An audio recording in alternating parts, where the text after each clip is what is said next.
ನಮಸ್ಕಾರ ಸರ. ನಿಮ್ಮೂರ್ರಿ? ನಮ್ಮೂರು ಮರಬ ಸರ್. ಮೊರಬ ನವಲಗುಂದ ತಾಲೂಕು ಧಾರವಾಡ ಜಿಲ್ಲಾ ಬರುತ್ತೆ ನಿಮ್ದು. ನಿಮ್ಮ ಹೆಸರು ರೀ? ನಮ್ಮ ಹೆಸರು ಕುಮಾರ್. ಕುಮಾರ್ ಅವರು. ನಮ್ಮ RPS ಸ್ಪ್ರೇ ಮಾಡಿದ್ರಲ್ಲ, ಆಮೇಲೆ ಈಗೇನು ಅನುಕೂಲ ಆಗೈತಿ ಬಂದೈತಿ ಈಗ ಗಿಡದೊಳಗೆ ಕಾಯಿ ಯಾವ ಸೈಜ್ ಇದ್ರಿ? ಈಗ ನಿಮಗೆ ಗಿಡ ತುಂಬ ಕಾಯಿ ಐತಿ ಅನ್ಸುತ್ತೆ, ಇಲ್ಲ ಅನ್ಸುತ್ತೆ? ಇಲ್ಲಿ ನೋಡಿ ಸರ್, ಹೆಜ್ಜೆ ಕಡ್ದಂಗೆ ಐತೆ ಸರ್. ಇಲ್ಲಿ ನೋಡ್ರಿ.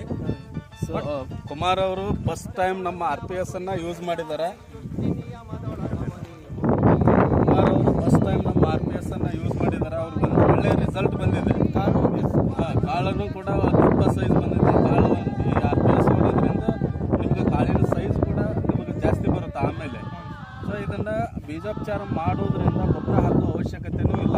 ನೀವು ನೆಕ್ಸ್ಟ್ ಟೈಮ್ ಏನೈತಲ್ಲ, ಗೊಬ್ಬರ ಹಾಕಲಿಕ್ಕೆ ಹೋಗ್ಬೇಡ್ರಿ. ಬೀಜದಾಗ ಇದನ್ನು ಕಲಸಿರಿ, 2 ಸಲ ಸ್ಪ್ರೇ ಕೊಟ್ಟರೆ ಸಾಕು. ನಿಮ್ಮ ಉಳಿತಾಯನೂ ಆಗುತ್ತೆ ನಿಮಗೆ. ಈಗ ಎಕರೆಗೆ 1 ಚೀಲ ಅಂತಂದ್ರೆ 1200-1300 ರೂಪಾಯಿ ಎಕರೆಗೆ. ಅದು ನೀವು ಇದನ್ನು ಬೀಜೋಪಚಾರ ಮಾಡೋದ್ರಿಂದ ನಿಮ್ಗೆ ಕೇವಲ ಒಂದು 100 ರೂಪಾಯಿ ಮಾತ್ರ ಖರ್ಚು ಬರ್ತೈತಿ ಇದಕ್ಕೆ. ಓಕೆ ರೀ. ಈಗ ನೀವು ಇದನ್ನು RPS ಸ್ಪ್ರೇ ಮಾಡಿದ್ದೀರಿ. ಈಗ ಆಜು ಬಾಜು ರೈತರಿಗೆ ಏನು ಹೇಳಕ್ಕೆ ಇಷ್ಟಪಡ್ತೀರಿ?